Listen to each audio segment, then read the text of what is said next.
7절 말씀 봉독합니다. 이사야 30장 6절 7절 말씀 같이 봉독합니다. 내게 짐승들에 관한 경고라. 사신들이 그들의 재물을 어린 나귀 등에 싣고 그들의 보물을 낙타 안장에 얹고 암사자와 숫사자와 독사와 날아다니는 불뱀이 나오는 위험하고 곤고한 땅을 지나 자기에게 무익한 민족에게로 갔으나 애굽의 도움은 헛되고 무익하니라. 그러므로 내가 애굽을 가만히 앉은 라합이라 일컬었느니라. 아멘. 아멘.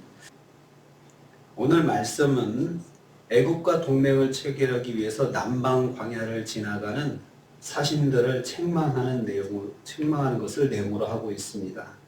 그러니까 계속해서 애굽과 동맹을 맺으려고 유다가 노력하는 모습들을 하나님께서 보시고 탄식하고 있습니다. 여호와께서 애굽으로 향하는 사신단을 보시며 탄식하십니다. 6절 전반부입니다. 내게 짐승들에 대한 경고다, 이렇게 말씀하고 있습니다. 이 말씀을 다시 직역하면 이렇게 됩니다. 남방 짐승들의 무거운 짐이여, 이렇게 직역할 수 있어요. 원래 이 경고라고 하는 이 마사 히브리어는 무거운 짐이라는 뜻이기 때문입니다. 무거운 짐이라는 뜻입니다. 네겝은 유다 남쪽 광야를 의미합니다.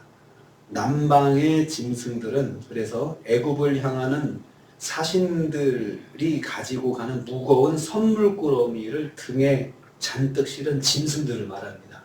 그러니까 애굽에 사신단이 갈 때 빈손으로 가지 않고 무거운 선물꾸러미를 낙타하고 어린 나귀에다가 잔뜩 싣고 가는 모습을 거기서 말씀하고 있습니다.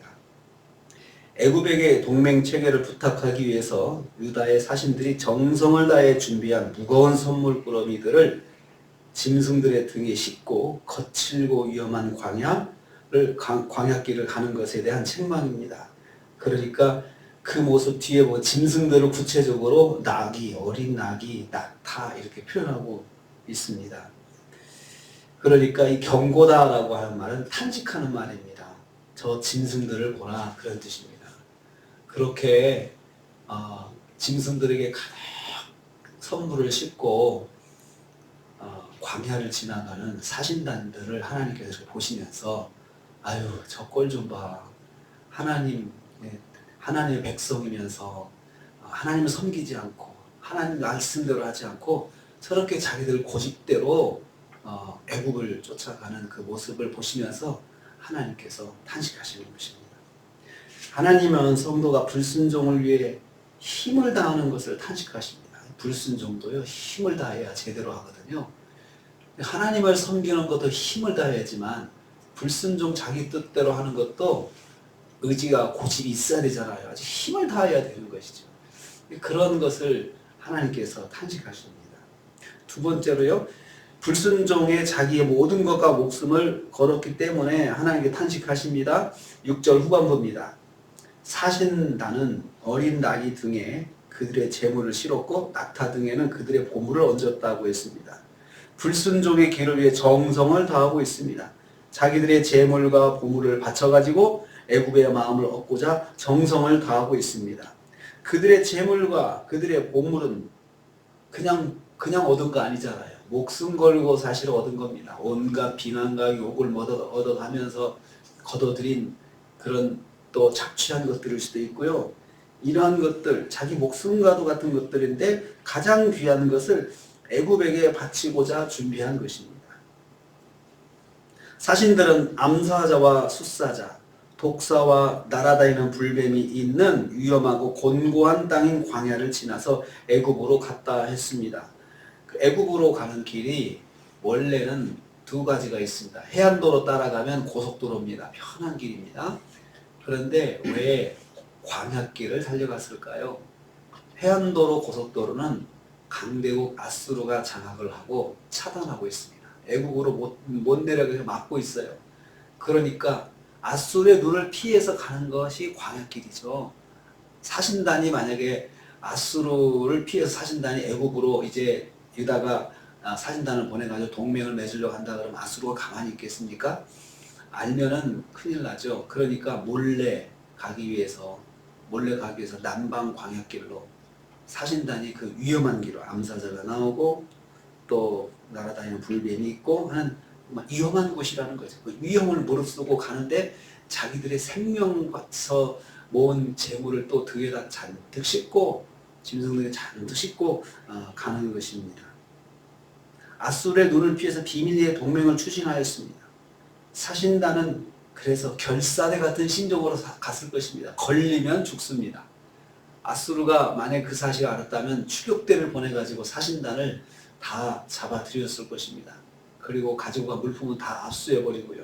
그랬을 것입니다. 그만큼 지금 이 사신단도 애국과 동맹을 맺기 위해서 목숨을 걸고 가고 있습니다. 하나님께서 저렇게 불순종을 위해서 목숨 거는 모습 보시면서 탄식하십니다.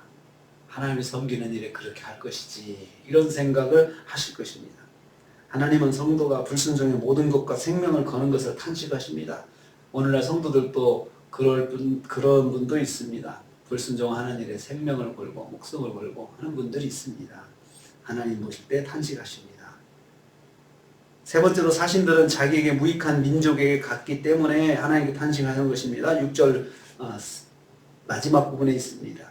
자기에게 무익한 민족에게 갔다라고 했습니다.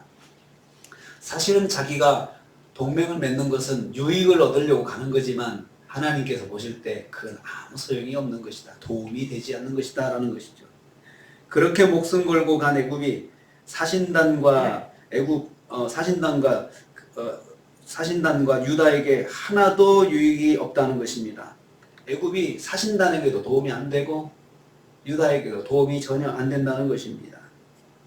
왜냐하면 애굽의 도움이 헛되고 무익하기 때문입니다. 애굽의 도움은 헛되고 무익하니라.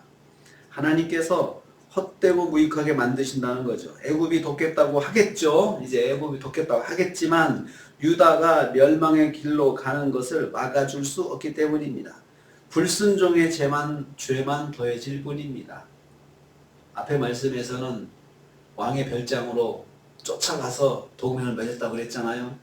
왕이 만나주지 않으려고 이리 피하고 저리 피하는데 이리 가면 그리 쫓아가고 저리 가면 저리 쫓아가고 해가지고 아주 정성을 다해서 목을 매가지고 동맹을 맺으려고 했다고 했는데 오늘은 온갖 것들을 다 챙겨가가지고 위험한 남방길로 해가지고 동맹을 맺으려고 했다. 그 모습을 하나님께서 다 보시고 있는 거죠. 애굽은 가만히 앉은 라합 같은 존재라 했습니다. 여기서 소돔과 고모라의 가나안의 그 기생 라합을 말하는 것이 아니고 이 라합은 고대 근동에서는 전설적인 존재였습니다. 바다의 괴물로서 거대한 파도와 넘치는 물결을 일으켜서 그 아주 사람들을 공격하고 하는 그런 존재였습니다. 그렇게 그 근동지방에서 애굽에서는 그런 존재로 이해하고 있었습니다. 그리고 그 팔레스틴 지역에서는 라합을 그런 존재로 우상을 섬기는 사람들은 다 알고 있었습니다. 그러니까 그 사람들한테 무시무시한 그런 힘을 발휘해서 그 공격하는 그런 존재를 라합이라고 했습니다. 근데 그 라합이 극도로 무력해져서 아무 힘과 능력을 발휘하지 못하는 상태, 그러니까 가만히 앉아있는 라합, 모든 능력을 발휘해서 사람들을 공격하는 그런 라합이 아니라 가만히 앉아있는 라합, 그러니까 종이 호랑이 같은 라합이다 이거죠. 그런 존재가 뭐냐? 애굽이다 이거죠. 애굽이 겉은 그렇게 강대하게 보이지만 사실 가만히 앉은 라합 같은 존재다. 아무 도움이 되지 않는다. 종이 호랑이 같은 존재다라는 것이죠. 그런 존재한테 목을 매니 하나님께서 얼마나 기가 막히시겠습니까? 애굽이 그와 같다는 것입니다. 이것은 하나님께서 그렇게 만드시겠다는 겁니다. 그렇게 무익하게 만들고 너희들이 그렇게 의지해서 힘을 얻으려고 하지만은 내가 무익하게 만드마. 그래서 가만히 앉은 라합 같은 존재로 만들어 놓을 것이다. 하나님께서 그렇게 말씀하고 있습니다. 여호와께서 애굽을 종이 호랑이로 만들어 버릴 것이다. 그런 뜻입니다. 그러니까 우리가 하나님 외에 아주 신명을 다해서 의지하는 것들 하나님께서 무익하게 만들어 버리시면 아무 의미 없다는 거죠. 그렇게 하신다는 거예요, 하나님께서. 오늘 우리가 이 말씀을 통해서 한번 돌아봅니다. 불순종을 위해서 힘을 다해서 내가 불순종을 위해서 애썼던 것은 없는가? 하나님께서 다 무익하게 만들어 버리신다. 그래서 하나님 외에 의지하는 것을, 하나님의 백성들이 의지하는 것을 하나님께서 기뻐하지 않으시고 허락하지 않으신다는 것입니다. 한 해를 돌아보면서 이렇게 내가 혹시 불순종을 위해서 내 모든 것을 들여가면서 불순종을 위해서 애쓴 것은 없는가 한번 돌아보기를 원합니다. 그것들을 하나님께서 무익하게 만드실 것이다. 지금도 진행 중이라면 깨달아야 됩니다. 무익하게 하나님께서 만들어 버리시면 그것이 아무 소용이 없다는 것입니다. 불순종을 위해서 남방을 지나가는 사신단들의 모습, 나의 모습이 아닌지 한번 생각해 봅니다. 새해를 생각하고 연말을 해서 새해를 계획할 때 내가 새해에는 더욱더 하나님만 의지해야 되겠다. 주님만 의지해야 되겠다. 이런 마음가짐을 가지시고 오늘 하루도 지내시는 저와 여러분 되시기를 주님의 이름으로 축복합니다.